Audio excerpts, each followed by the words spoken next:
I moved in with my dead sister's billionaire husband. Yes, it sounds insane. But when Dante Moretti sends a black car and a private jet to summon you, you don't say no. He discovered his wife had a secret life and a long-lost sister, me. We started hunting down the ghosts of our horrific childhood, but late-night whispers turned into passionate mistakes. And now high society thinks I'm just a replacement toy for a powerful man. Let us sit in the dark theater together, you and I, and watch the opening act of this tragedy unfold. The camera finds Emma bathed in the cold blue glow of her phone, resting in the quiet comfort of an ordinary evening. An email from the donor registry flashes.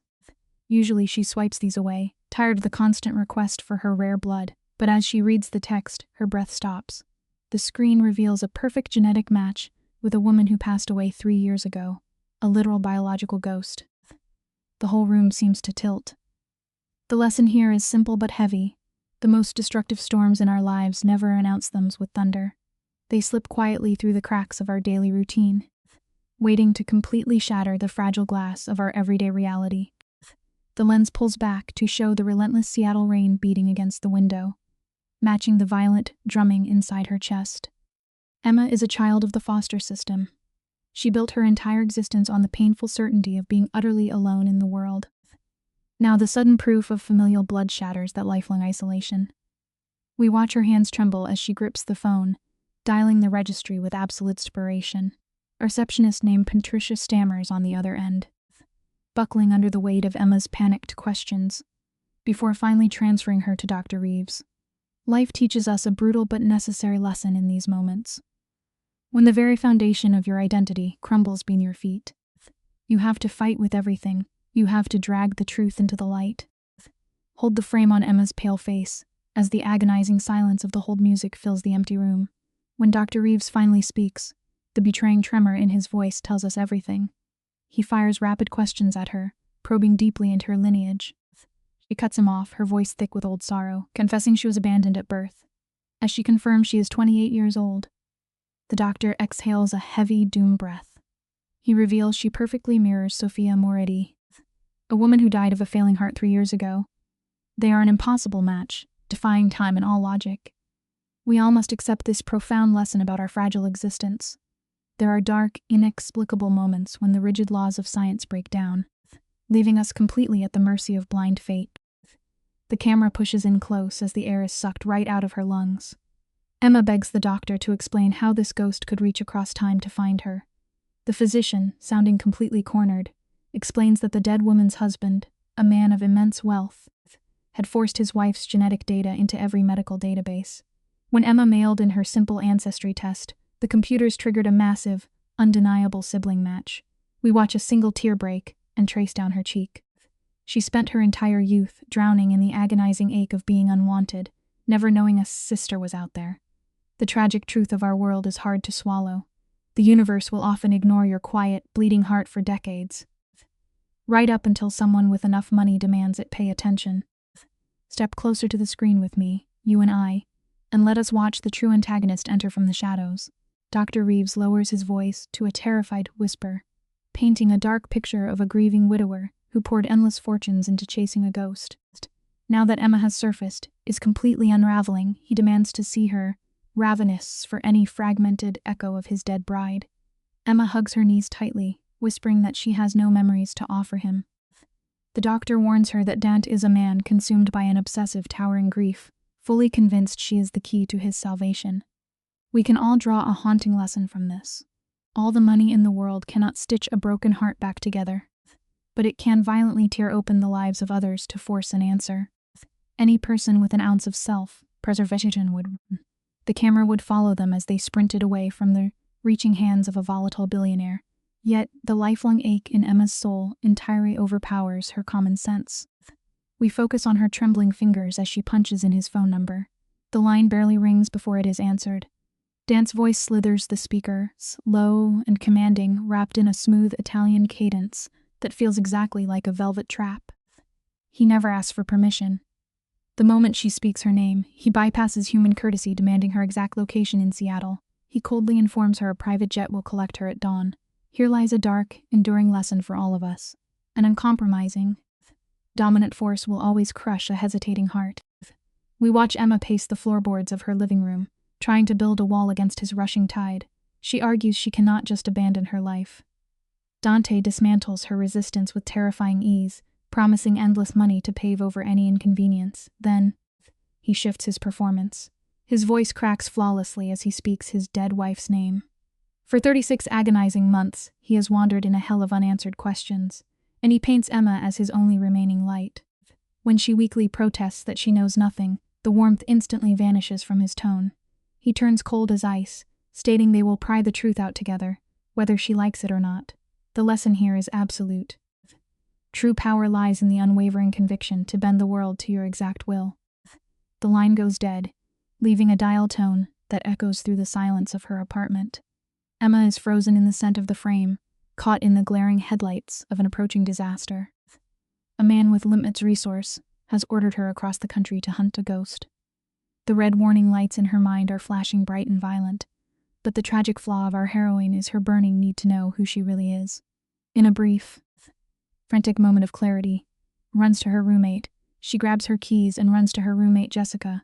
She begs her friend to track her phone, to carefully watch her every digital move. Is a fundamental truth we all eventually learn about survival in this life.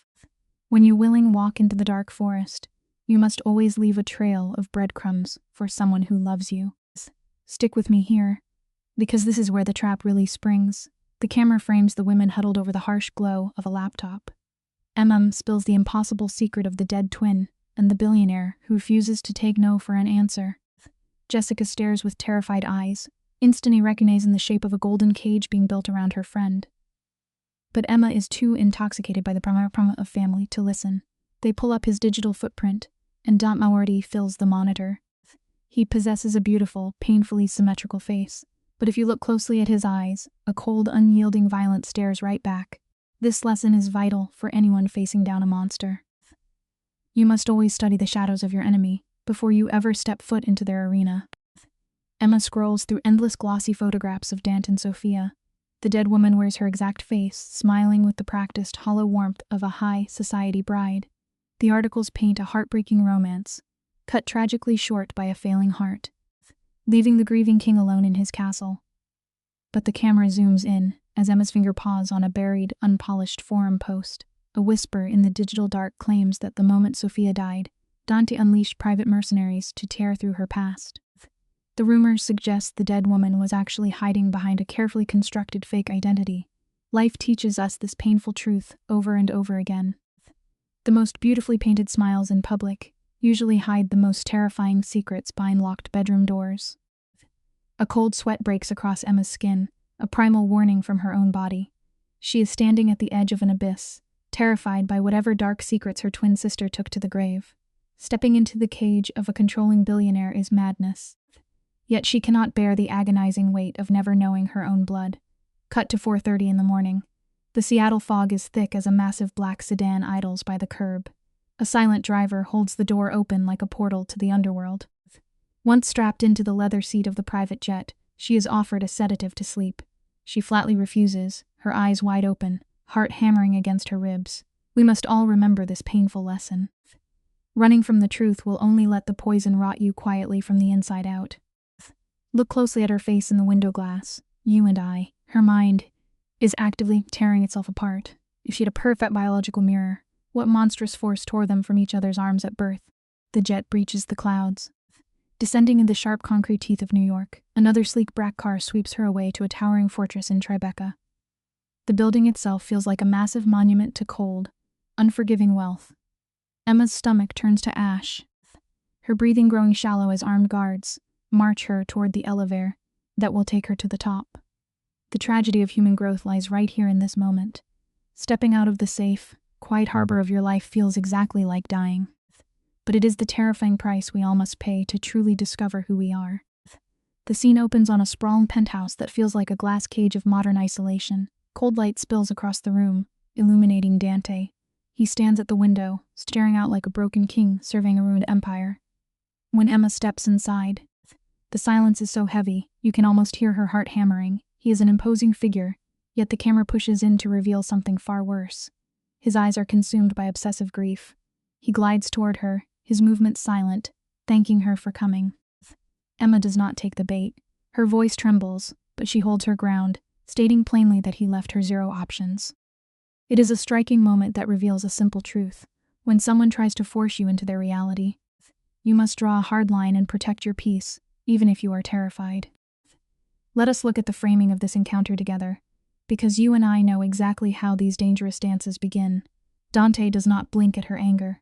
The camera holds on his unnerving stillness as he pins her with a hollow stare. Casually mentioning that his private plane could have flown back empty, he slowly closes the gap. His eyes sweep over her blonde hair, silently judging that she looks nothing like his dead wife.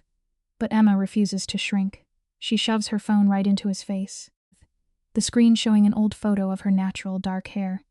It is a brilliant counterattack that shifts the balance of power. This teaches us something vital about self-worth.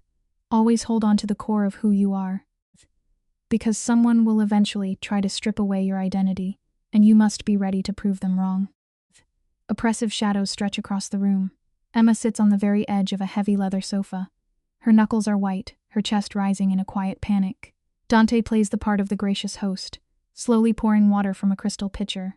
In the silent room, the sound is deafening. It is a deliberate display of control. Then he drops the match. His dead wife, Sophia, was a fabrication. She had wiped her entire past from the earth, leaving him devoted to a phantom. This tragedy holds a brutal lesson for anyone seeking connection. You can never build a lasting home with someone whose entire foundation is a lie. Emma, refusing to play the victim, coldly admits she dug into his past before getting on the plane. She knows that when you are forced into the dark, understanding the shadows is the only way you survive. The camera closes in on Dante as he leans forward, his broad shoulders blocking the window. Grief has driven him to the edge.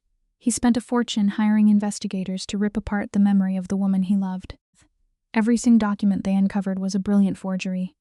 Her birth certificate was fake. Her dead parents were constructed out of thin air. The woman simply blinked into existence at 18. The only real thread left was a medical registry, where Emma's DNA matched the ghost flawlessly. Dante stares at her, desperate, searching for his dead wife in the face of a younger stranger. The tension is thick, offering a heavy reminder about deception. No matter how deep you bury your past, the dirt will eventually wash away, and the hidden truth will always claw its way back to the surface. Notice how the director weaves their shared pain together. Emma grew up lost in the foster system. Sophia fed Dante that exact same story. His voice drops to a rough whisper as he spreads events across the glass table. Photographs, files, and a battered yearbook from a logging town in Oregon. Stick with me, because this is what everything flips. The camera focuses on Emma's trembling fingers as she turns the page. Her breath catches. Staring back at her is a teenager with dark hair, a girl wearing her exact face. It is a moment of agonizing shock that shatters the room. This scene leaves us with a haunting realization about family. You can run away, change your name, and burn your history to ash, but your blood will always leave a footprint you can never erase. The name printed beneath the smiling girl is not Sophia. It reads Sarah Winters. Dante slams his massive hand against the paper, the sudden violence making Emma flinch. His voice cracks, bleeding with desperate certainty, swearing he would reclaim his wife's soul, no matter what name she used. His operatives tracked this family until they vanished after her senior year. Then, this broken man does something completely unexpected. He steps back in the shadows and offers her a way out. He tells her the jet is fueled. She can walk away, fly home, and let the dead stay dead. The lens lingers on Emma's torn face. It reveals a harsh truth about self-preservation sometimes. The bravest choice is not to fight the darkness, but to simply walk away from a past that was meant to stay buried forever. The air feels thick, suffocating under the crushing weight of his sorrow. Dante turns away, resting his forehead against the cold glass. You can practically feel the agony radiating from his spine. He is mourning two tragedies: the loss of the woman he adored, and the painful death of the lie she built for him. He glances over his shoulder, asking softly if she truly does not want to know where her bloodline begins. That emotional hook shatters Emma's last defense. She agrees to stay, but her voice cuts the silence like a razor. She demands that whatever sins they dig up, he cannot punish her for the choices her sister made. This raw boundary mirrors a profound life lesson. True connection means accepting people for who they are today, rather than punning them for the terrifying shadows they cannot control. The tension drops as he vows to keep his fury locked away. Dante lowers his heavy frame into a chair, and Emma tracks his movement. The camera lingers on the muscles shifting beneath his suit. He is a predator, and she is acutely aware of the danger. Forcing her breathing to steady, she asks a logic question. How do you hunt ghosts who erased them 10 years ago? Dante does not blink. He's out his cold strategy.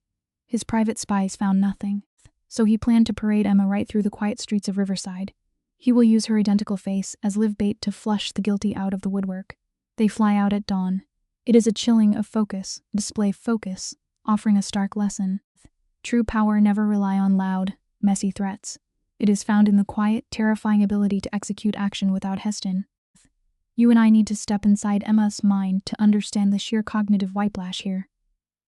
Just hours ago, her biggest worry was making rent on a cramped Seattle apartment. Now, a grieving billionaire is quietly weaponizing her own empathy. He knows he has no right to ask for help, but she is the last piece of his wife left on Earth. Emma, with this dangerous chaos, can swim family void of her daily routine. She has no family, no grand ambition, just a gray existence slip you through her fingers. This moment forces a realization.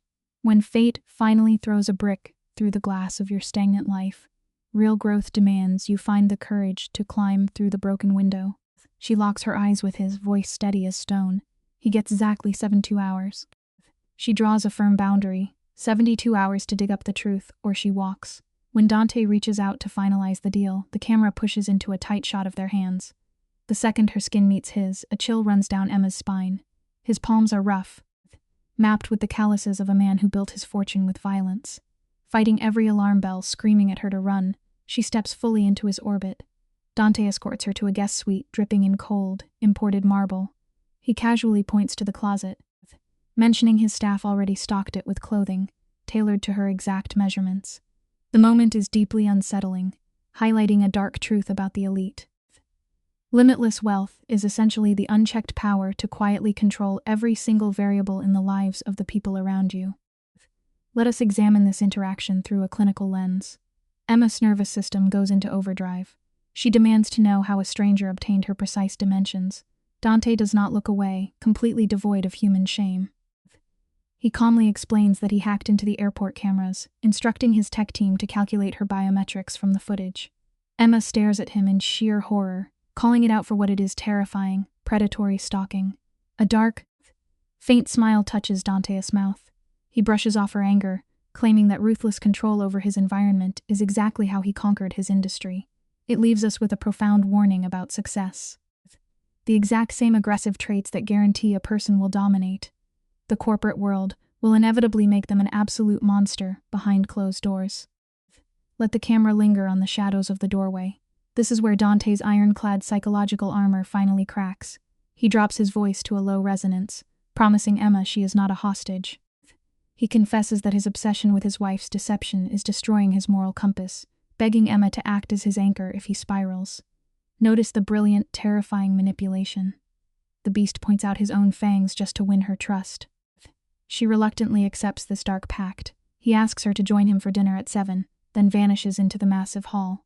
Left alone, Emma runs trembling hands over the tailored silk of her new wardrobe. Here is a truth you and I must carry forward. When a highly dangerous person voluntarily shows you their weakness, you always have to ask yourself what they are trying to buy with their vulnerability. Let us look closely at this opening frame together. The silk drapes across Emma's skin, flawless and chilling. As the fabric settles, a suffocating anxiety grips her chest.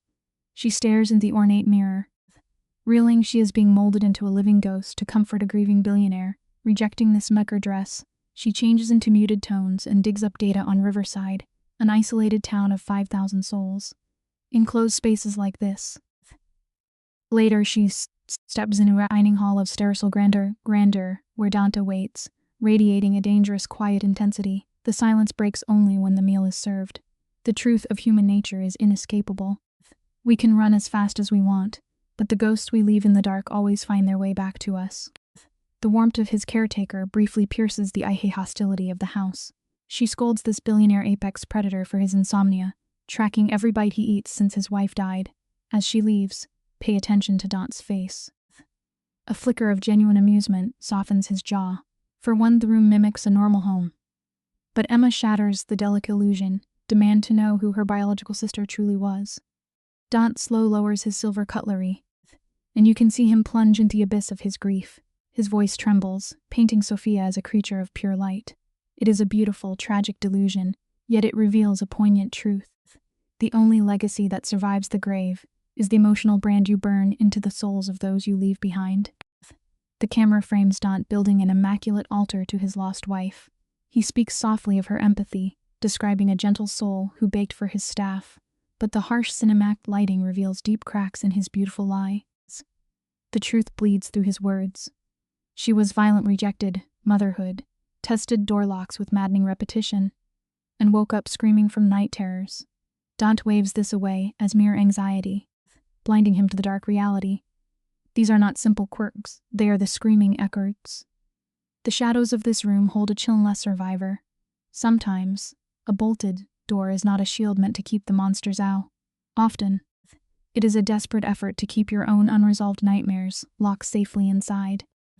You and I need to pause here, because the tragedy is accelerating toward its darkest point. Dante leans into the dim light, forcing Emma to stare directly at a terrifying reality. Sophia was evading a violent predator. Think of the agonizing dedication it takes to erase your own name and sever the bond with your only sister. Dante brilliantly frames Emma as a walking target, using the illusion of safety to isolate her within his New York fortress. Stepping into that Oregon town will inevitably awaken the very monsters who hunted her bloodline. As the shadows lengthen, we are faced with a fundamental law of human ruin. Secrets never evaporate into the ether of time. They lie dormant in the dark, waiting until they are perfectly weaponized to destroy you. Watch the quiet mastery of a broken king pulling the strings. He locks his dark eyes onto Emma, dropping a psychological bomb by declaring her a primary target.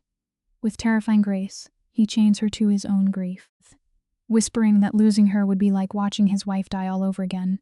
He then leads her into his private sanctuary, a dimly lit study, suffocating under the weight of obsession. The walls are plastered with crime scene photos and redacted files. Here stands a husband who unleashed a private war, just to learn the real name of the woman sharing his bed. The camera pans across the madness, delivering a profound, unsettling truth. Sometimes, the person sleeping quietly beside you in the dark remains the most deeply encrypted, terrifying mystery of your entire life. Dante sweeps his hand across the paperwork, laying bare the forensic autopsy of a hidden life. Sophia did not exist before turning 18. He traces the tragic arc of Sarah Winters, a teenager whose foster parents died in a catastrophic wreck. She vanished in the smoke, resurrected later in New York as the elegant Sophia. The camera holds tight on Emma's trembling frame. She is paralyzed, unable to comprehend how a terrified child execute a flawless erasure. Dante answers with the coldest weapon of the elite. Capital deployed rivers of illicit money to permanently drown her past. The lighting grows in the room, carving grows cold in the room, in out a dark lesson. Immense wealth will never heal the shattered pieces of a human psyche, but it can absolutely purchase a flawless new mask to wear. The scene sharply pivots as Dante pins the interrogation to a faded photograph of young Sarah. He forces Emma to stare deep into her sister's terrified eyes. Who was the predator hunting her? Emma's posture collapses. She spirals into suffocating survivor's guilt, haunted by the years she rotted in the system while her sister was safely concealed. Tasting her vulnerability, Dante moves in with sociopathic precision. He knows that isolated towns operate like immune systems, like living immune systems, vicious attack and sized. He spins a brilliant web, proposing they enter disguised as a documentary crew to extract the town's secrets. The lesson here is deeply etched in shadows. If you ever plan to walk directly into the devil's territory, you must first weave a flawless armor of lies. Stick with me here, because this dynamic is crucial. Slowly, Emma begins to admire his dark genius. It is the first fatal symptom of a trauma bond taking root in her heart. Dante flashes a predatory smile, wearing deception like a second skin.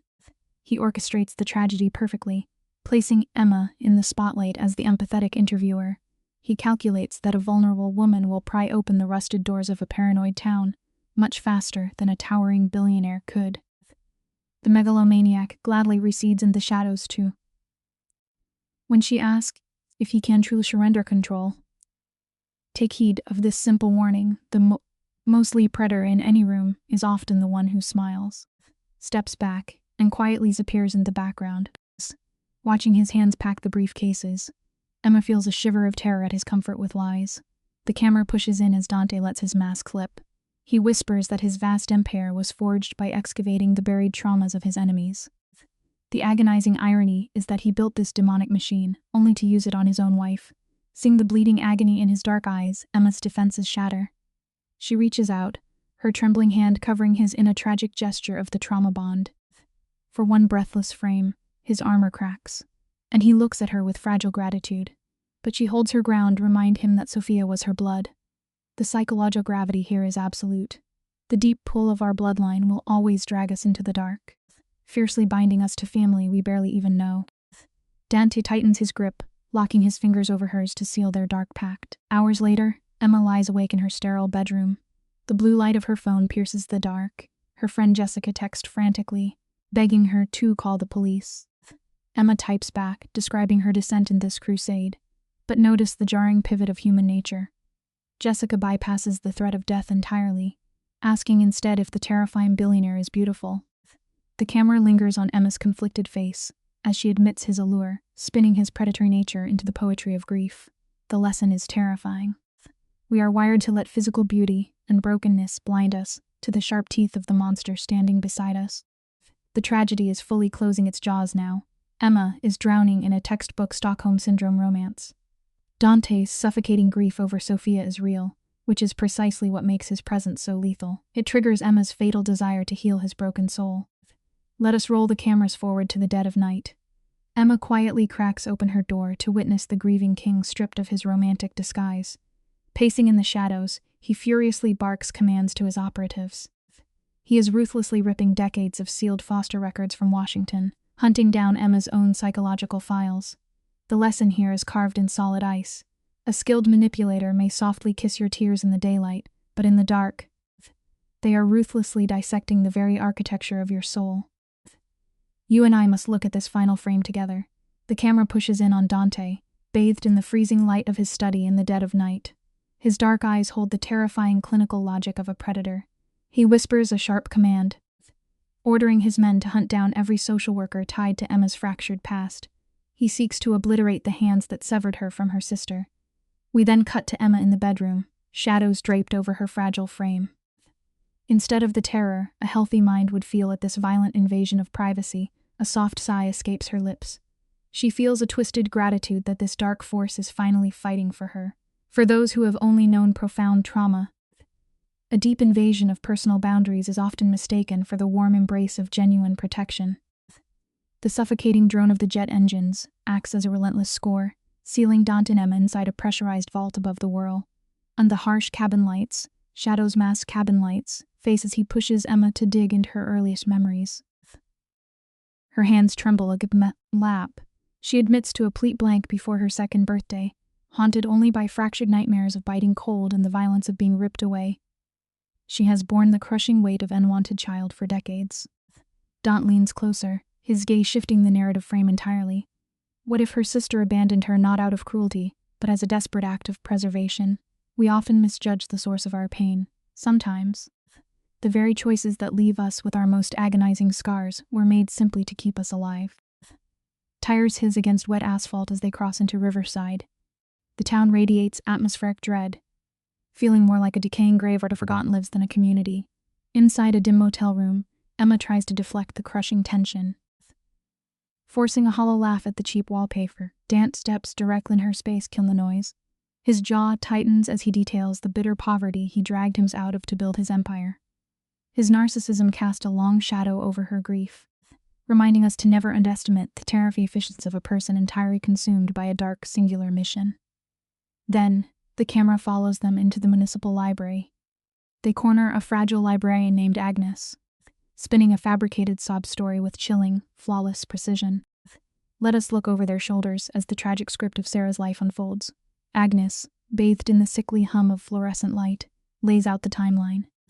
She explains how Robert and Martha Hayes had finally provided a warm sanctuary for a 14-year-old Sarah. But the narrative abruptly cuts to the black ice of Highway 20 during the brutal winter of 2007. The devastating wreck that claimed both their lives threw a 17-year-old Sarah straight back into the chaotic abyss of trauma. She vanished into thin air, a desperate flight response, to escape the physical boundaries of her grief. It reveals a devastating reality about human endurance. Sometimes walking away from everything you know is the only tool you have left to survive a truly shattered heart. The camera slowly pushes in on a faded yearbook page. Emma traces the photograph of her late sister with a trembling finger. The portrait captures an adolescent Sophia, glowing with innocence, blind to the darkness rushing toward her. This teaches us an inescapable lesson. The past never actually dies, but simply rests in the quiet shadows until you walk right back in its arms. Moving the investigation forward, Dante and Emma step into a local florist shop. A small brass bell chimes. Jenny Martinez looks up from a table of cut roses. The second her eyes lock on the haunting mirror of Emma's face, all color drains from her cheeks in a visceral shock of sheer terror. The heavy toll of sudden grief is instant visible, carved deeply into the florist's trembling lips. Notice the agonizing tension in Jenny's chest as she gasps Sarah's name. Her eyes stretch wide, convinced she is staring at a ghost. Emma leans over the wooden counter, softly whispering the biological truth of their sisterhood. We watch Jenny's entire emotional foundation crumble. Smoothly stepping into the frame, Dante assumes a commanding presence, guiding the weeping woman into the quiet sanctuary of the back room. There, a glowing screen reveals the deceased cartel affiliate as a radiant teenager dancing under the lights of a high school prom. The staggering visual contrast shatters the heart. It is a profound lesson for all of us. No matter how deeply you try to bury your history, your unseen roots will forever tether you to the very people who anchored your early life. The dialogue in this room grows suffocatingly heavy with paranoia. Jenny's voice cracks as she explains how Sarah suppressed her early childhood, painting a tragic portrait of total isolation. But the aftermath of the car crash shifted the story into a psychological thriller. Jenny describes Sarah's frantic hypervigilance, her terrified whispers that a faceless crime syndicate was actively closing in on her. In a heart-wrenching final act, Sarah begged her only friend to completely erase her memory before vanishing into the night. We must never ignore the desperate pleas of a shattered mind. When traumatized Morrison looks you in the eye and insists they must disappear just to survive, you have to believe them. The monsters hunting them in the dark are almost always terrifyingly real. The camera frames a dangerous shift in Dante's posture. Jenny sits shivering, her tear-soaked eyes begging for a shred of hope that her lost friend found a happy ending. With a flinch, Dante weaves a beautiful cinematic lie. His voice drops to a soothing rumble, assuring her that Sarah lived a joyous life and passed peacefully, surrounded by love. The harsh lighting of reality is far crueler. In truth, she bled out entirely alone in a sterile medical facility, abandoned by the world. But we must acknowledge this masterful stroke of mercy. It reveals a moving aspect of our shared humanity. Sometimes constructing a gentle fabrication is far nobler than inflicting the brutal trauma of the truth. Protecting another person's fragile peace can be the ultimate act of grace. The lens stays tight on Jenny's devastated face as her final defenses wash away. Emma grips her hand to offer comfort, yet her eyes burn with a ruthless fire. She demands the exact coordinates of the shadows that preceded Sarah's amnesia. Jenny physically recoils, whispering about an isolated compound hidden deep within the Washington woodlands. She begs them to turn back, warning of the lethal rot waiting in those trees. But Emma's obsessive hunger for closure eclipses her instinct for survival. They choose to march directly toward the abyss. It is a haunting truth we all must face. When you consciously choose to excavate the buried ruins of a traumatic past, you must be fully prepared to fight the horrific demons that always fester in the dark. The pacing accelerates drastically, matching the rhythmic thumping of Dante's pulse. He deploys his network, his jaw set hard with the adrenaline of an approaching climax. Beside him, Emma stares out the window, drowning in the anxious dread of what they might unearth. The scene cuts to the harsh neon glare of a roadside diner. It underscores a grim reality about human corruption. Even the most carefully concealed atrocities leave a permanent paper trail, provided you simply know where to dig. The moment Dante's phone vibrates on the table, you witness a chilling transformation. The supportive partner vanishes, instantly replaced by the cold gaze of an apex predator. His operatives confirm the target. An institution run by Richard and Susan Chen, quietly shuttered by the state. You and I must brace of nightmare. The files reveal a hellscape, disguised as a sanctuary, dismantled long ago for systemic abuse.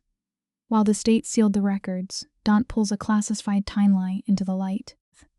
Emma was thrown in this prison at just 6 months old. and a 4-year-old Sarah joined her in the dark. They endured this torment together until the state raided the grounds in 1998. Sitting in the diner booth, Emma is racked with violent tremors as the truth settles in. She spent 2 formative years loving her sister before they were violently torn apart. It is a devastating irony we see far too often. The very institutions built to heal a broken life are usually the ones that inflict the deepest, most permanent scars. The camera pulls back to capture the sickening injustice. The architects of this suffering walked away entirely free.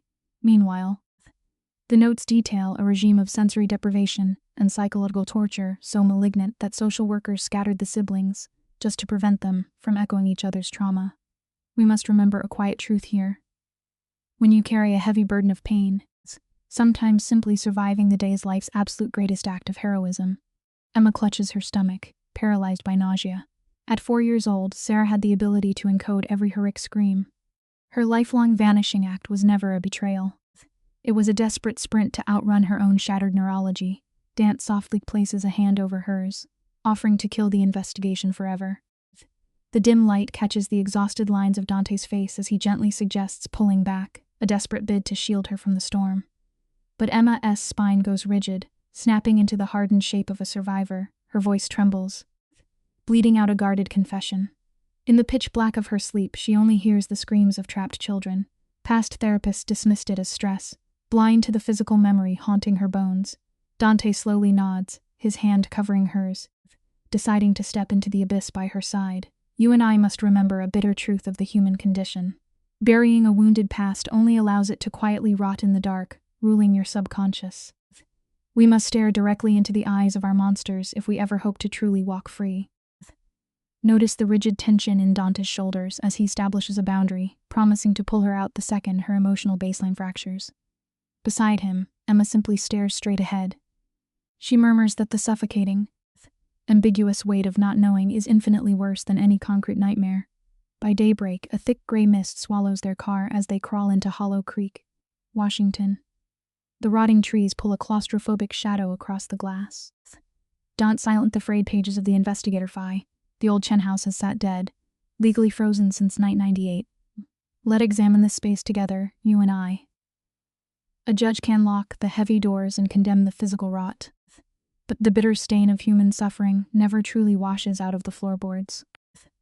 The engine cuts out, leaving a suffocating, deafening silence.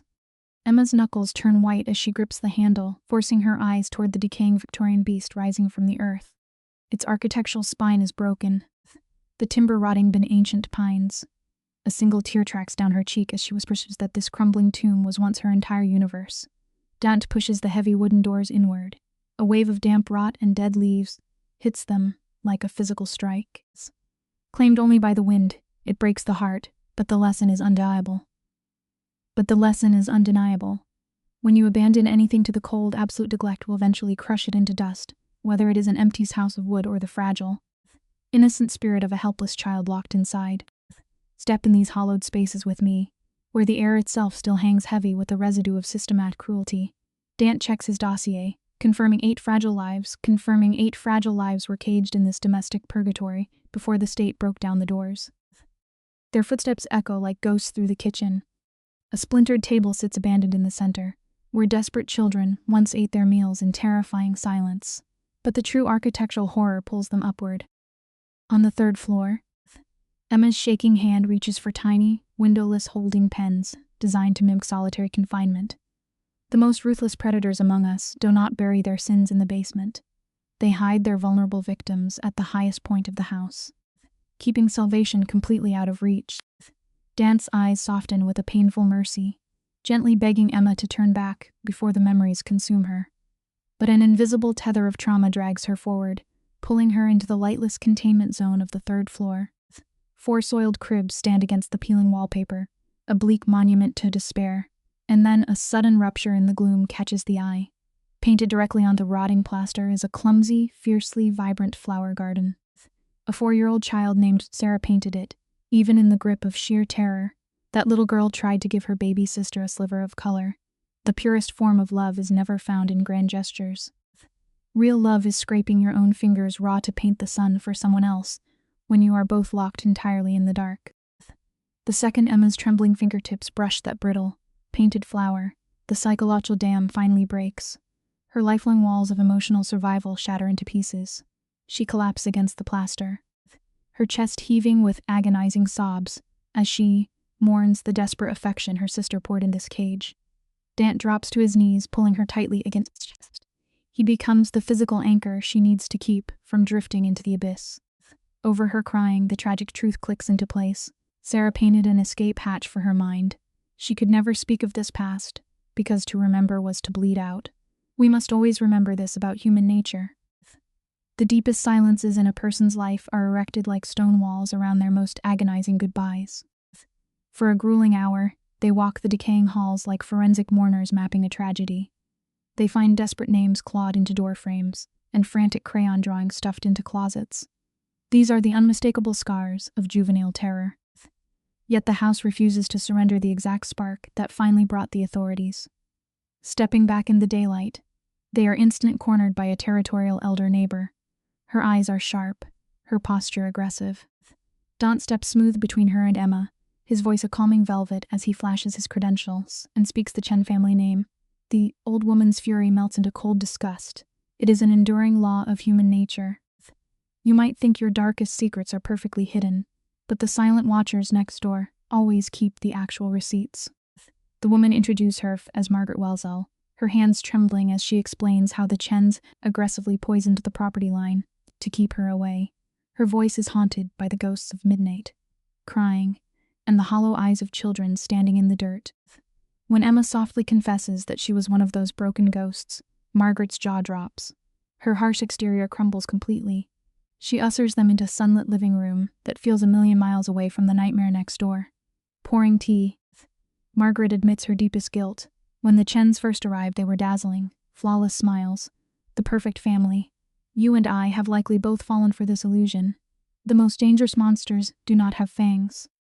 They wear the warmest, most disarming smiles on your very own street. Let us sit with Margaret's crushing grief for a moment. Her voice cracks as she describes the yard, recalling how the little ones stood like frozen statues instead of playing in the grass. When Dante gently presses for the darkest details, the poisonous truth bleeds out. Richard Chen's cruelty was clinical. He would lock a terrified 5-year-old inside a lightless shed for the entire night, simply to break her spirit. Margaret called the authorities repeatedly, her desperation bleeding into the phone, but Richard smoothed his tie, flashed his blinding smile, and convinced the state workers that the children were just troubled. It shatters the faith of any good person. A confident, charming lie will comfortably outrun a screaming truth every single time if the wrong officials are holding the pen. Watch tragic unfold right before our eyes. The system did not save these children.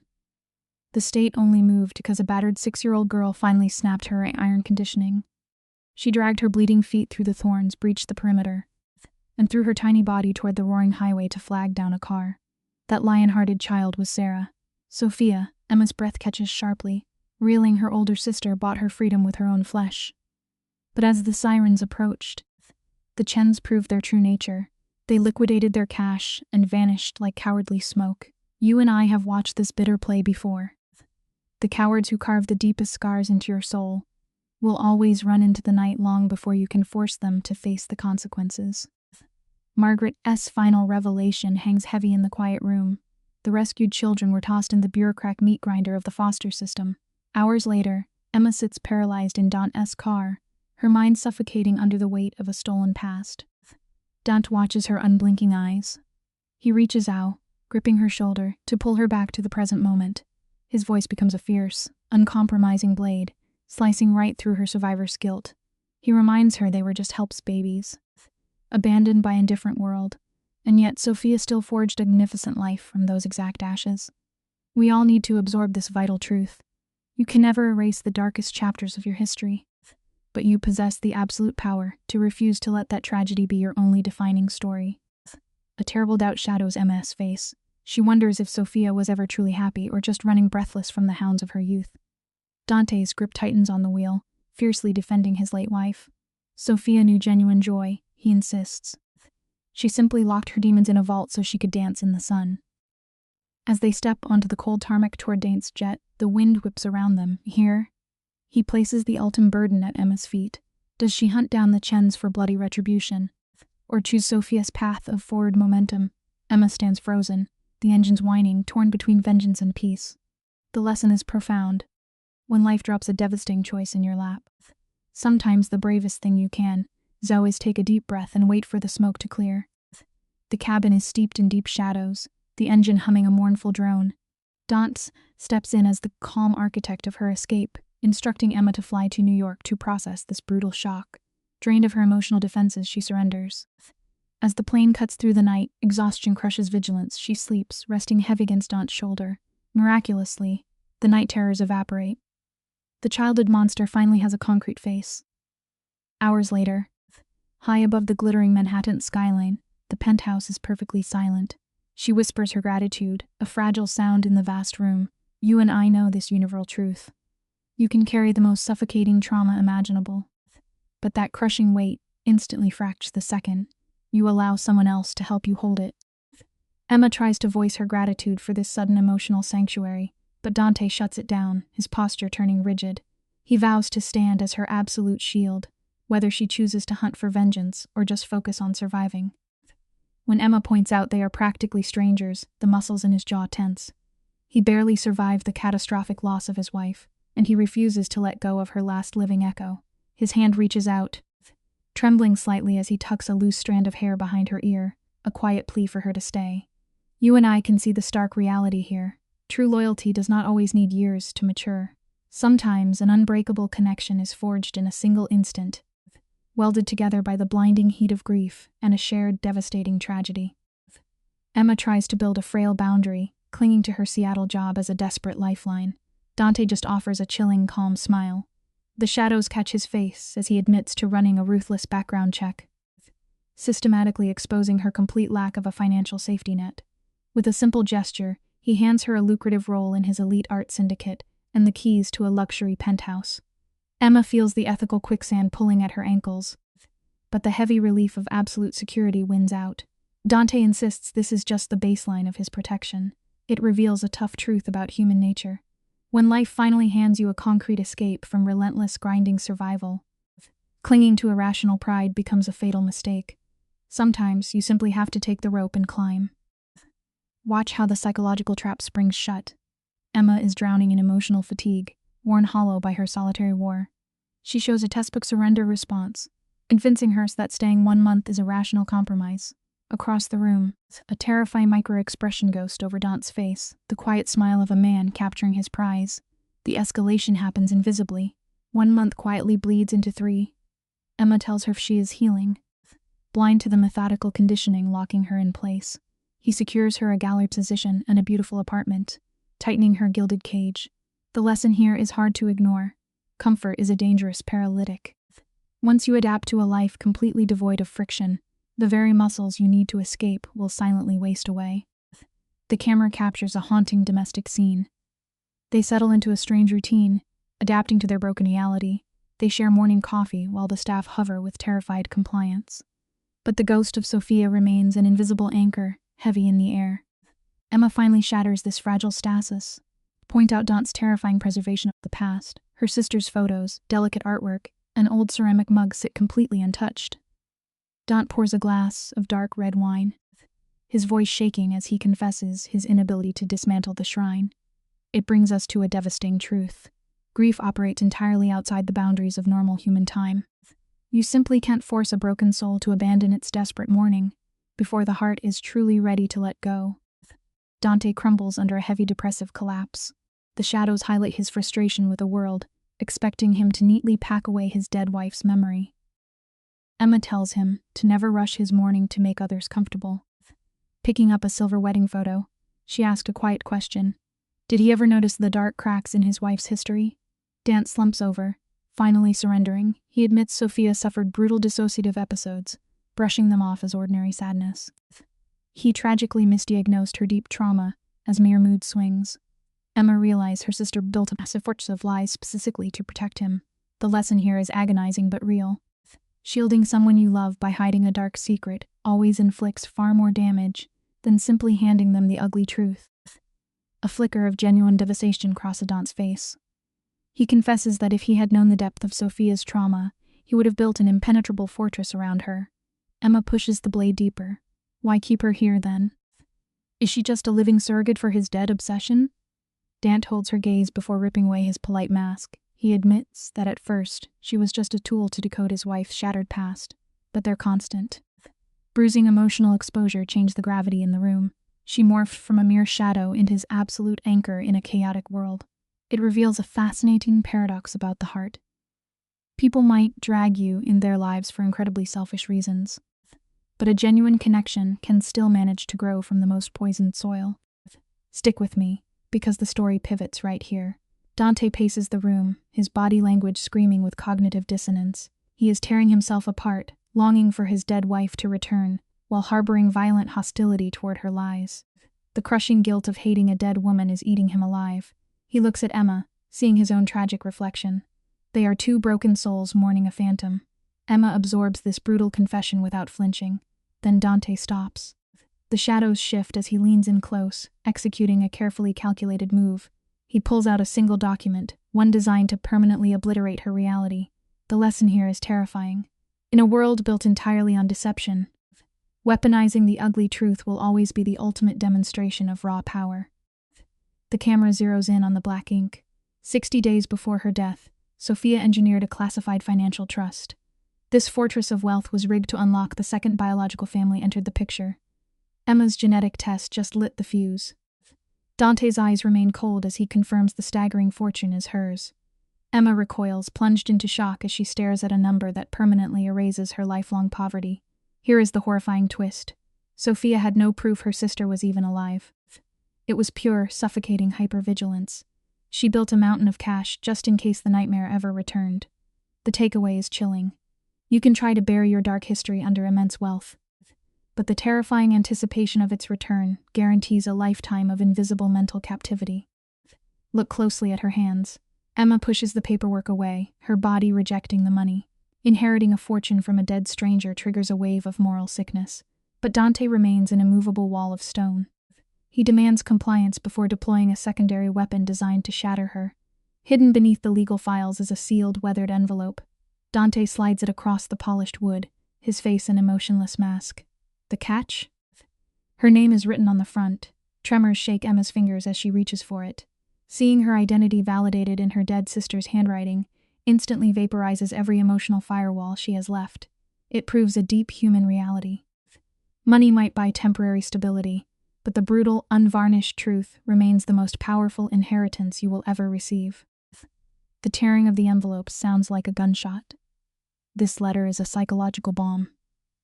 Inside, Sophia spills out 28 years of obsession, documents sleepless nights spent praying that Emma forgot the nightmare of their child's cell. Sophie painfully dissects her own cowardice. She confesses that pure paranoia, terror of their reaching out would draw their abusing or keep poison away from the one she loved. To keep the poison away from the one she loved. Yet, through the madness, their connection never rotted. She details hallucinated gardens in the dark and humming to calm infants' panic. This brings us to a tragic truth. Severe trauma might force us into brutal isolation, but the deep pathways of fierce, protective love almost never fade away. Let's set the scene. The lighting is cold, almost merciless, as Emma reads the pages left behind. Every word her sister wrote bleeds, with the agony of being torn apart by the very system meant to protect them. She details the screaming, the chemical sedatives, and the sheer helplessness of it all. But then, the script entirely, Sophia commands her sister to take the money and heal.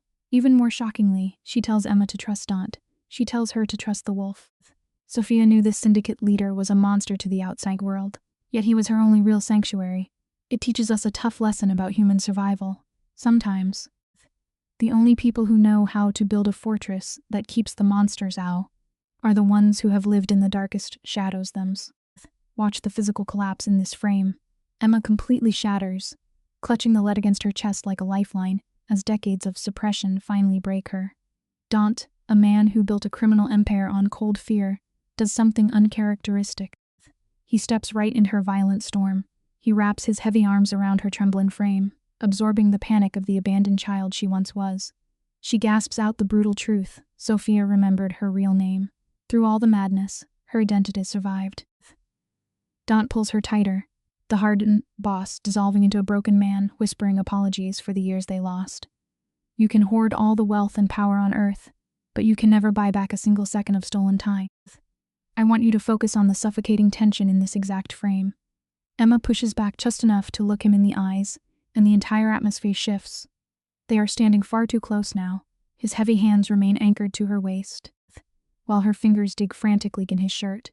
You and I can actually see the precise moment Dante stops mourning his dead wife and snaps to living woman standing in his arms. He murmurs her name, quietly testing the waters. Emma begs him to stop, terrified. She does not take a single step backward. Her mind screams at her to run. But her hands simply hold on tighter. Our bodies will fierce hold onto the very fire. Our logic warns will burn us alive. Now the scene reaches its inevitable tipping point. Dante tears down the heavy walls completely, refusing to hide behind the safe excuse of simple grief. He traps her gaze, forcing her to see that he is not looking at a ghost. He is looking right at her. And then, it feels wrong, almost like watching some surrender to a captor, yet Emma finally gives in to the pull. Yet, fighting. The crushing guilt of taking her dead sister's place wages a bitter war with an agonizing, primal hunger just to be held by someone. It is terrifying to watch, yet deeply human. We are often dragged kicking and screaming toward our deepest fears of intimacy, simply because our bruised hearts are finally ready to risk the shattering pain of love all over again. The camera stays tight as months of suffocating restraint suddenly detonate on screen. Emma kisses him back with a desperate, breathless intensity. When they finally break apart, chest heaving in the quiet room, Dante tries to give her a clean way out. He tells her she can walk away right now, but her voice cracks as she confesses the brutal truth. She is terrified because she needs him too much, hating herself for getting attached to the man who loved the sister, whose face she shares. It is an agonizing collision of grief and desperate need. But here is the lesson we all eventually learn from the fire. You simply can't stop your own heart from beating just to keep the ghost of your past comfortable. Life demands to be lived, no matter how much it hurts. You and I are going to look at the fallout of this decision together. They try to play it safe, setting boundaries. But within 3 short months, Emma moves straight into his towering fortress. The outside world is brutal about the arrangement. The whispers spread like a dark poison, a living ghost for billionaire who can't let go for a billionaire who can't let go of the past. People stare and pass harsh judgment. But look at Dante in these shots.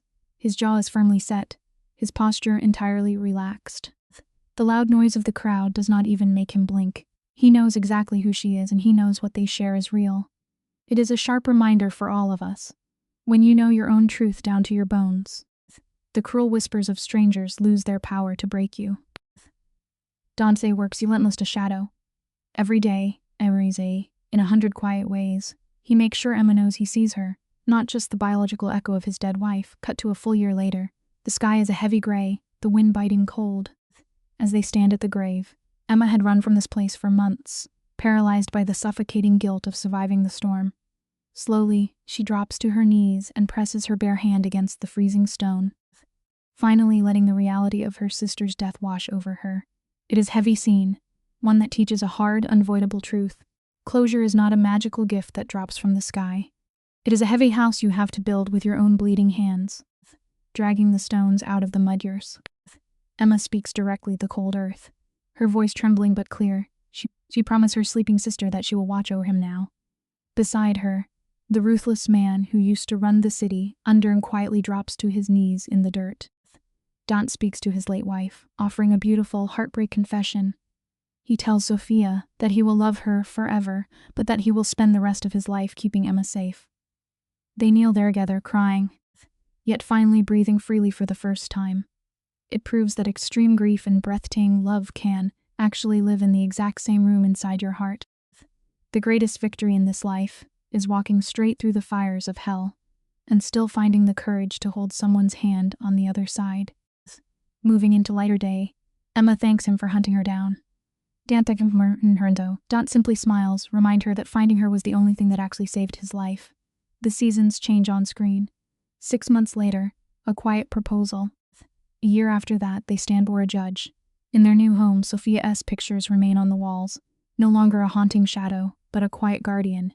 As for the monsters who abused the sisters, Dant used his old empire to make sure they could never hurt another soul, and then he walked away forever. It is a bitter pill for angry hearts, but deeply true. Destroying the people who broke you will never put your pieces back together. You must spend your energy building your own future. Let us look closely at what they do with the massive fortune left behind. They take every penny of that trust and pour it into bright sanctuary for broken kids. Name it Sarah Asgarden, a direct nod to the imaginary safe from their nightmare childhood. Emma stands in the empty building, looking at Dant with tears in her eyes, asking if Sophia would be proud of this choice. He pulls her close and tells her with absolute certainty that she would be. It is a beautiful, profound irony. The blood they shared is the only reason Emma was ever found in the first place. True love is the most stubborn force in the entire universe. It reaches out from beyond the grave, wrapping a fierce protective shield around the people we leave behind, long after our bodies are gone. Stick with me for this quiet, revealing moment. Dante laughs softly, joking that his late wife planned the whole thing just to make sure he did not die a lonely, bitter old man. Knowing Sophia's fierce need to protect her loved ones, he is probably right.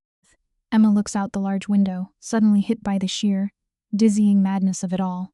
She spit into plastic tube on a random Tuesday, and that tiny choice set off a chain reaction that dropped her right into the arms of a grieving billionaire. It saved her life. It gave her a real family. It is a beautiful thing to remember when your days feel incredibly dark. One tiny, seemingly meaningless decision can completely alter the course of your destiny. Her sister promised to save her, and the universe finally kept the word. Sophia could not save her sister while she was alive, but through a basic DNA database and a fiercely devoted husband, she reached through the dark and pulled Emma out of the fire. Fade in on a quiet room. 2 years after the wedding, the walls are painted a warm, bright yellow adorned with a painted garden. Dant watches the subtle shift in Emma's eyes as she touches the painted flowers, missing the sister who gave her all of this. He steps up behind her, wrapping his arms around her pregnant belly. Resting his head heavily on her shoulder, they stand together as a quiet sunlight. It leaves us with a lingering truth. The deep love we give to others does not just vanish into the dirt. It echoes forward, warming the faces of children we will never even meet. The camera pushes in slowly on the softly lit nursery. Emma stands perfectly still, the name Sarah hanging heavy in the quiet air, her shoulders slump, burdened by the crushing guilt that her sister was robbed of this beautiful milestone. But Dant steps out from the shadows, his large hands wrapping firmly around her trembling arms. His voice is a low rumble, reminding her that Sarah knew deep love before the dark days came. Now, a daughter will carry that fierce resilience forward. Dant rests his chin against her hair, whispering his profound gratitude in the stillness. You and I must remember this vital truth. We must hold tightly to the slivers of grace we are given, deliberately acknowledging the beautiful things we have while they are still safely in our grasp. Fragile smile. Attempting to deflect the heavy emotion, she teases him, her voice barely a whisper, noting his daily praises have dwindled to a mere 3 today. Dant responds with startling purity. A deep laugh escapes his chest, echoing warmly. It is the unburdened sound of a man completely stripped of his former hyper-vigilant armor. Nearby, the soft clinking of plates signals Marie, their caretaker. She remembers the cold shadows well, recalling how Dante was actively drowning in a suffocating spiral of grief before Emma walked through his door. The truth revealed here is as brutal as it is beautiful. Sometimes, all it takes to survive a catastrophic collapse of the soul is one human being willing to tightly anchor you to the earth. You and I need to look closely at the sudden shift in the lighting here. The domestic glow fades the second it closes those heavy oak doors. Left alone, Dante rests his hand where the unseen child kicks. Then the illusion fractures. His jaw sets hard, a muscle jumping as his eyes lock on hers. He admits his private network finally tracked down the people who abused her as a child.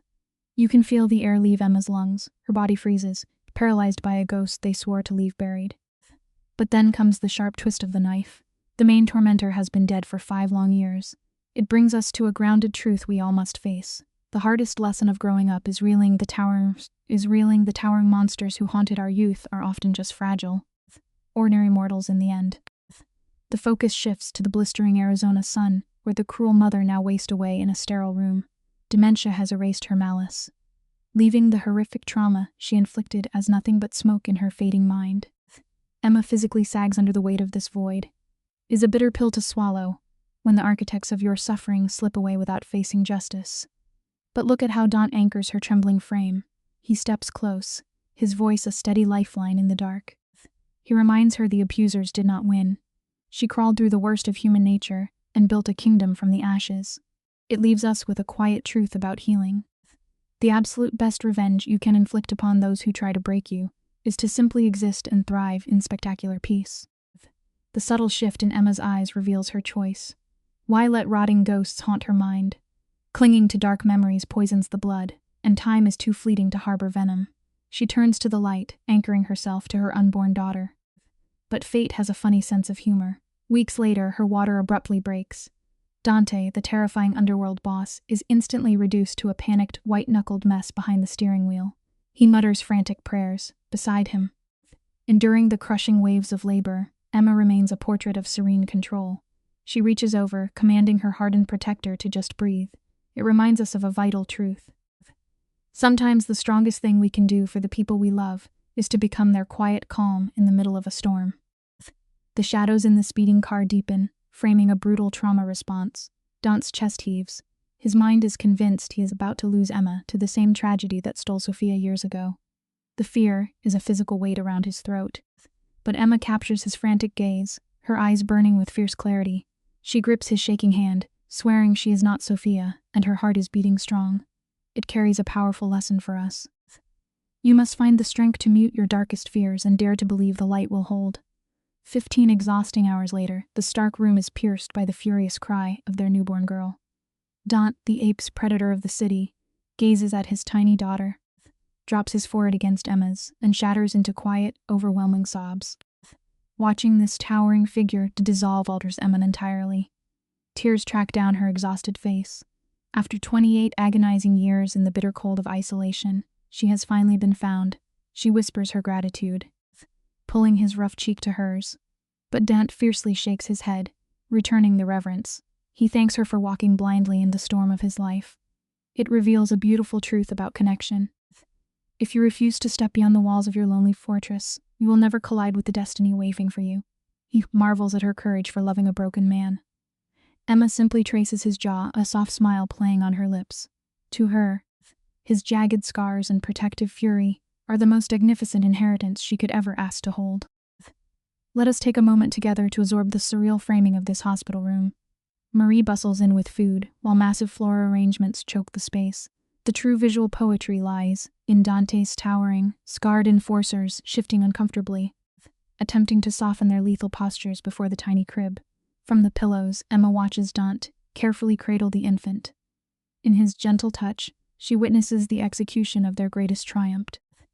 This child will never know the hollow sting of abandonment. They are severing the rotten roots of their family trauma today. Remember this profound truth as you walk your own path. No matter how poisoned your beginnings were, you possess the unyielding power to carve out a beautiful sanctuary for the ones who come after you.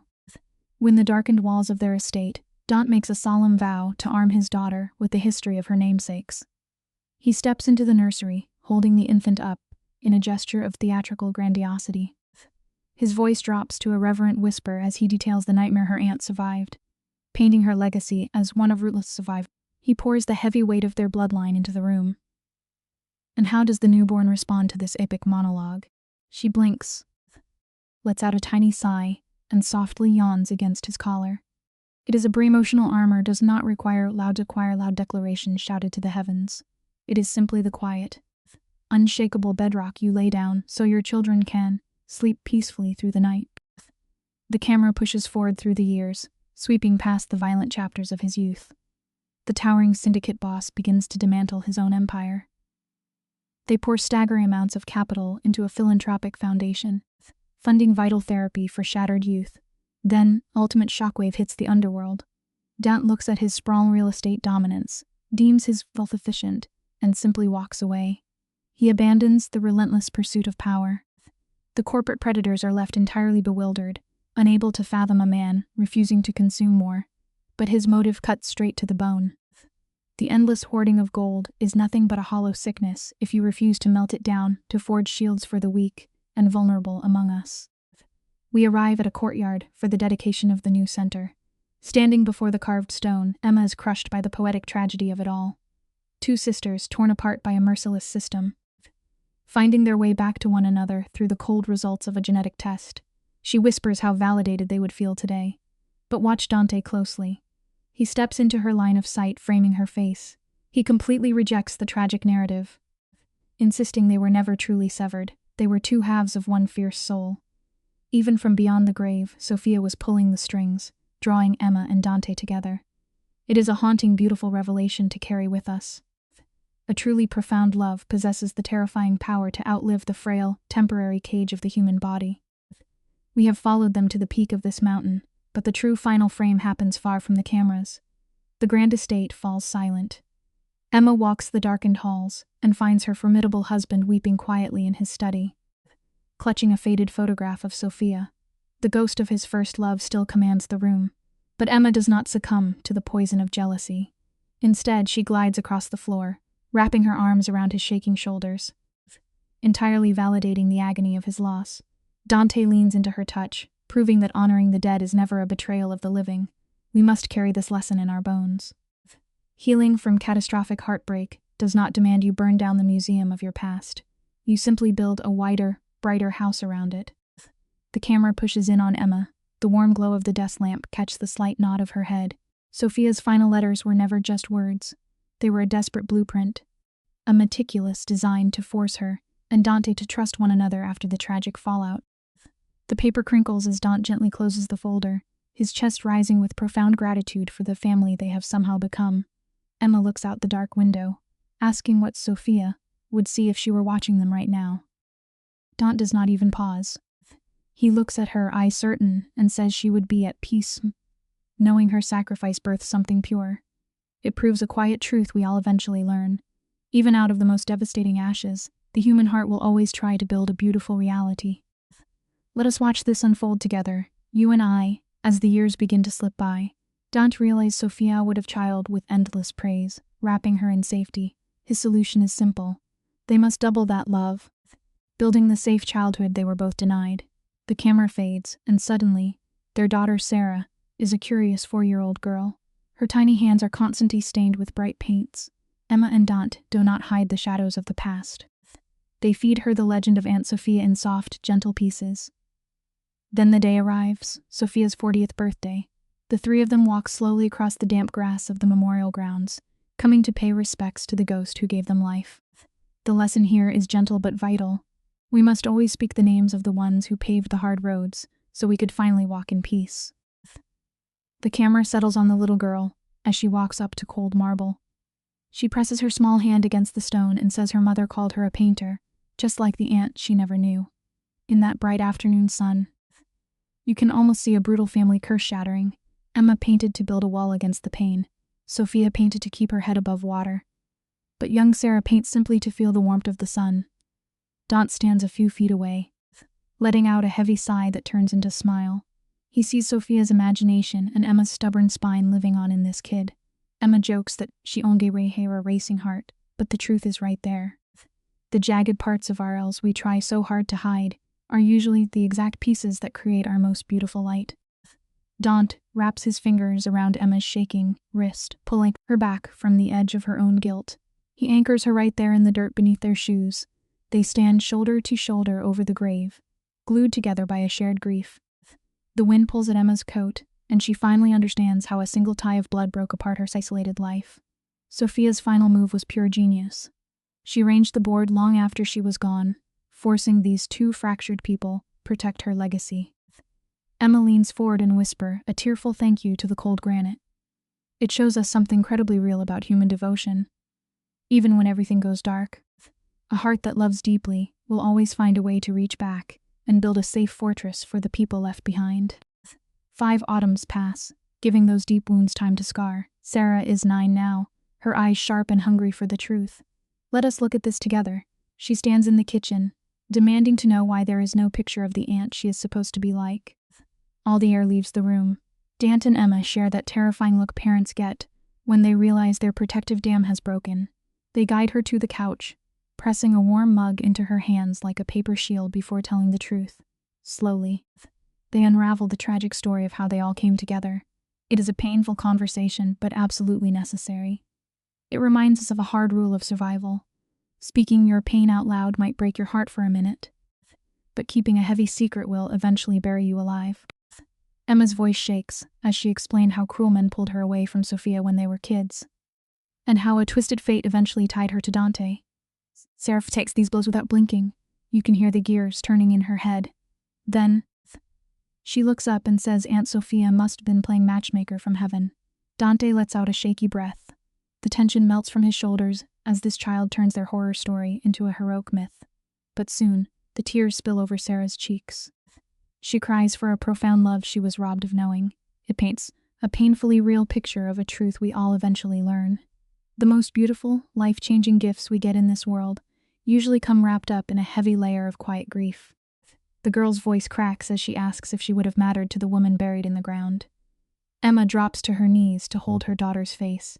She lists off Sophia's endless empathy and fiery spirit, telling Sarah those exact qualities live inside her. Then, they walk into the darkest corner of the story. They tell her about a terrified Sophia, locked in a suffocating attic, using only her mind to survive a living nightmare. They explain how she swallowed that poison just to keep them breathing. Sarah takes it in, turning the horror into proof that her aunt was an invincible superhero. It is amazing to watch a kid make sense of the dark. It leaves us with a solid fact of life. Real, bleeding courage is a force so strong it simply refuses to stay buried in the dirt. Stick with me here, because this is where the tragedy turns into a triumph. The child has elevated her phantom aunt to a god. And honestly, she is right. Dant stands in the background, his jaw tight as he fights off tears. He steps forward, his voice heavy, and tells Sarah she was born with her aunt's rare ability to spin pure gold out of misery. The realization hits the little girl like a bolt of lightning. Her existence carries the memory of a victim who became a fierce warrior. When she quietly asked to take her paintings down to the stone monument, it breaks your heart in the best way. It uncovers the deepest secret of mourning. The only real way to keep the people we lost alive is to take their bravest quality and wear them proudly every single day. The weekend arrives in bright sunlight. The girl clutches a heavy portfolio to her chest. Holding, she dates painting with feverish desperation to prove her worth to a ghost. Kneeling before the stone, she spreads out vibrant landscapes of blooming flowers. It is a stunning visual echo. These are the exact words painted in her mind while trapped in darkness. We watch the poison of trauma drain in the dirt, leaving only the gift of creation behind. Sarah talks to the empty air, claiming her place in the bloodline. Emma and Dante watch from a distance, holding each other as their daughter repairs what was broken. It proves something profound. A love that runs deep enough can actually reach back in time and rewrite a painful history. You can feel the emotion thickening the air. Emma stares at the dirt, crushed by an invisible weight. She isn't seeing ghosts. She is staring at a foundation built entirely on her sister's sacrifice. Every good thing in Emma's life exists because Sophia stood in the fire. Crying, Emma whispers a fierce promise to the dirt, swearing to protect this child with her last breath. In that second, a gust of wind tears through the trees. A cynic might call it weather. But Emma closes her eyes, feeling the breeze like a comforting hand from the sister she lost. They walk away, leaving the paintings in the grass. It highlights a grounding reality. When the world spins into chaos, a heart anchored by deep gratitude is the only thing that keeps you from washing away. We sit in the quiet intimacy of the car ride home. Sarah asks if her aunt is looking down from heaven. Emma avoids the easy answers, saying she prays Sophia can see the charity they built to honor her. Out of nowhere, that steals the breath from the car, she compares their damaged family to a phoenix, rising up brilliant from the ashes of their past. In the rearview mirror, Dant's eyes go wide. He stares at his wife's reflection. Floored by the wisdom coming from the back seat, they stay quiet, letting that beautiful truth wash over them. It leaves us with an undeniable lesson. No matter how violently your life burns down, you always retain the power to build a beautiful new world out of the smoking debris. The camera pushes in the darkened nursery, washed in pale moonlight. Emma and Dante stand close, eyes locked on the steady breathing of their sleeping daughter. For Emma, this quiet peace is the ultimate victory over the shattered childhoods they barely survived. But Dante is a creature of restless motion. His jaw is tight in the shadows. He shatters the silence, refusing to just sit back in comfort. He tells her they need to tear open the foster records. using every cent of their money to hunt down separated siblings in a massive rescue operation. The truth of the human condition is written right in this room. Healing your own scars is a beautiful start, but finding your strength means nothing at all unless you use it to pull someone else out of the fire. Let's step right into the center of this tension. You and I. Dante paces around Emma, asking her to picture kids sleeping in strange beds, unaware their siblings are out there. The camera catches panic flooding Emma's eyes as her mind calculates the massive cost of a nationwide hunt. But Dante steps in close, killing her doubt on the spot. They have the money, the tools, and the painful story to force the world to pay attention. His voice cracks as he confesses his need to fix the 28 years of dead silence he lived through before he met her. He was hollow before they found each other. It proves something vital. Endless piles of money mean absolutely nothing to the human soul unless you have a fierce, beautiful reason to wake up and fight the next day. Let's look at this scene together, because it perfectly captures how we handle a crushing history. Dante paces the floor like a cornered wolf, drawing blueprints to tear the foster system apart by its roots. The camera anchors on Emma, perfectly still in the eye of his storm. A quiet resolve fills her eyes as she gives him the nod, naming their Crusair and Sophia sibling reunification project. Dante freezes, stunned by her ability to spin pure agony into salvation.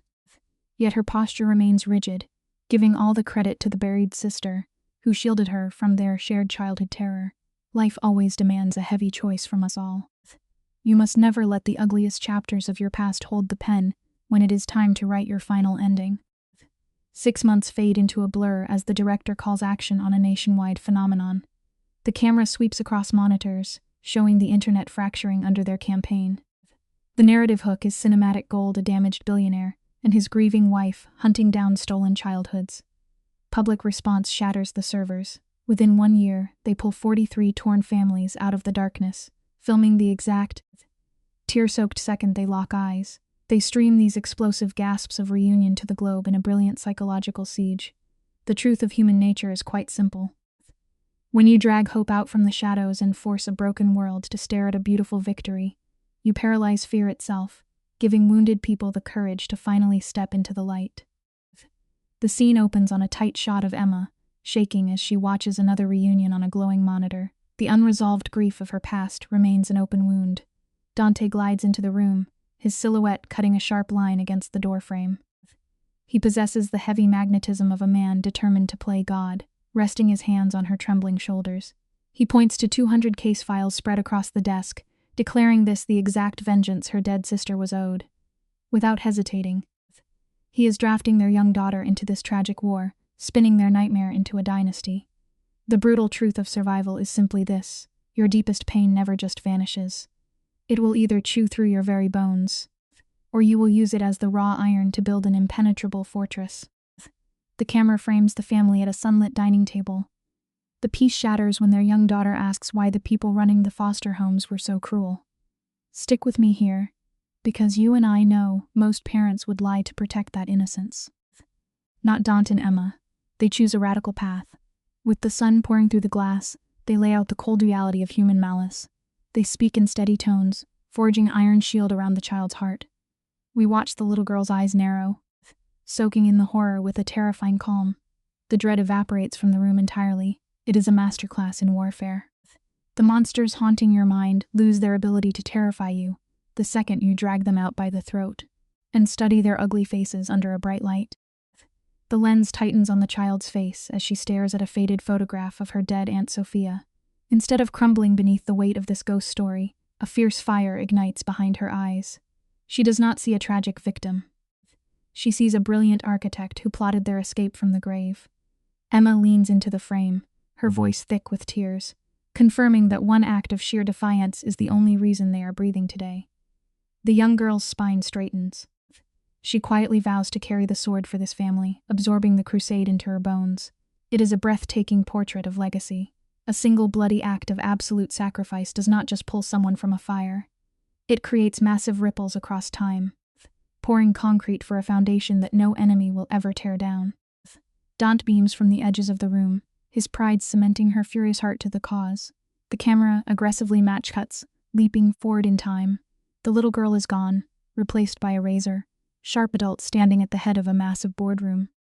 Sarah has hammered her inherited grief into a cold weapon, targeting the throat of the welfare state.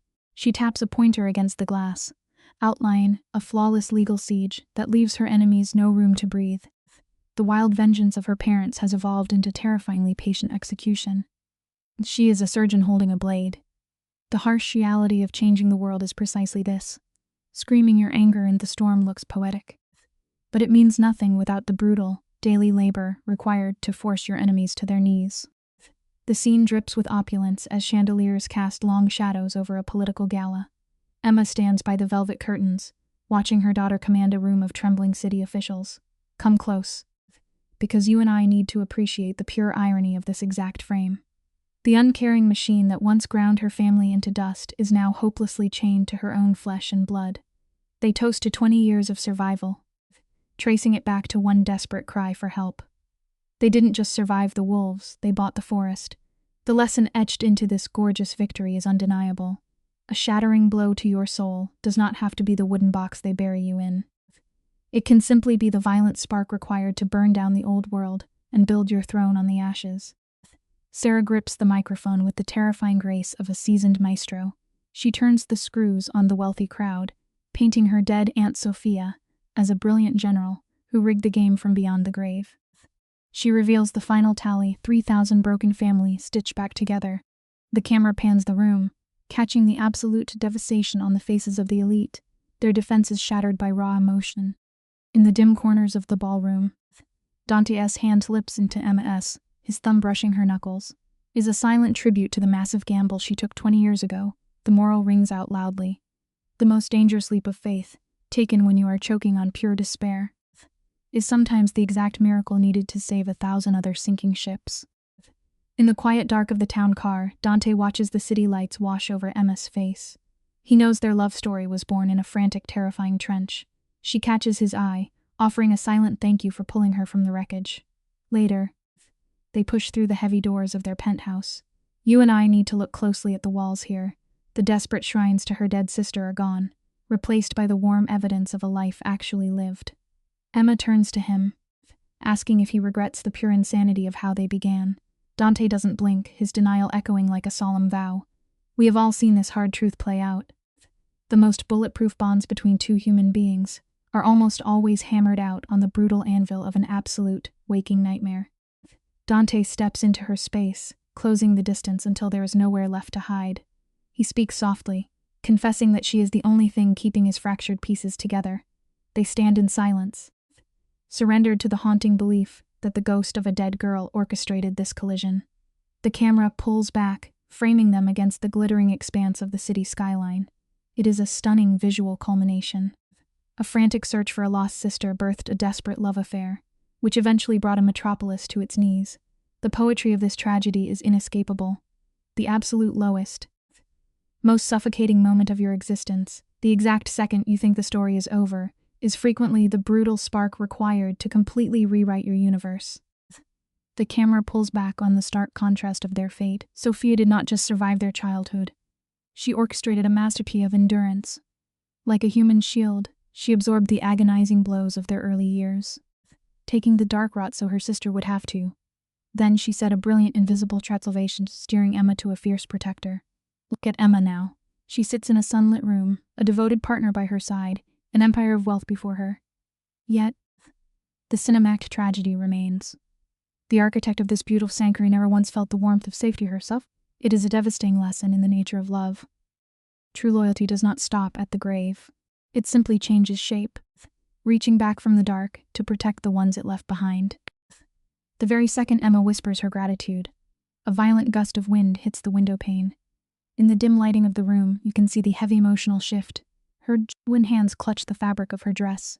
To Emma, this sudden storm is no weather anomaly. It is Sophia, responding from the other side. This bleeding of their death itself brings our dark story to a close. We have watched them take the ugliest pieces of human suffering and forge them into a terrifyingly beautiful weapon. Perhaps there is a raw, inescapable lesson for us here. No matter how deeply you are fractured, the heavy iron of your trauma can always be melted down. It can become the impenetrable fortress you build to save the people you absolutely refuse to lose. The most inspiring part of the story is what Emma and Dante build from their pain. They could have stopped after finding answers. They could have used Sophia's trust fund only for personal comfort.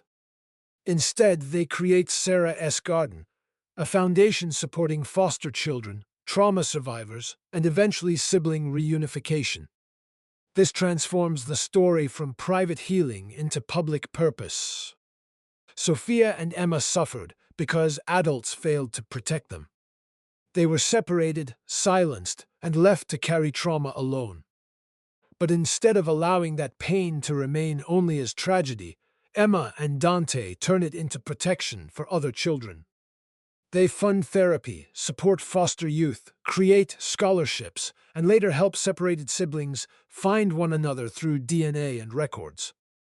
This is a powerful educational lesson. The highest form of healing is often helping others avoid the pain we endured. Emma cannot change what happened to her and Sophia. She cannot return to childhood and keep them together. But she can help another child, another sibling pair, another survivor. The Foundation's name is meaningful. Sarah's Garden comes from the flowers Sophia painted in the dark attic for baby Emma. That image becomes the heart of the entire legacy. Beauty created in darkness, love offered in fear, and hope planted where pain once lived. Their daughter Sarah Sophia continues that legacy, growing up loved, safe, and inspired to help others. This shows that healing can move across generations. A family wounded by trauma can become a family that protects others from trauma. For viewers, the message is clear. Your pain does not have to end with you. It can become wisdom. It can become compassion. It can become a mission. The best legacy is not wealth, fame, or revenge. It is using what hurt you to make the world safer for someone else.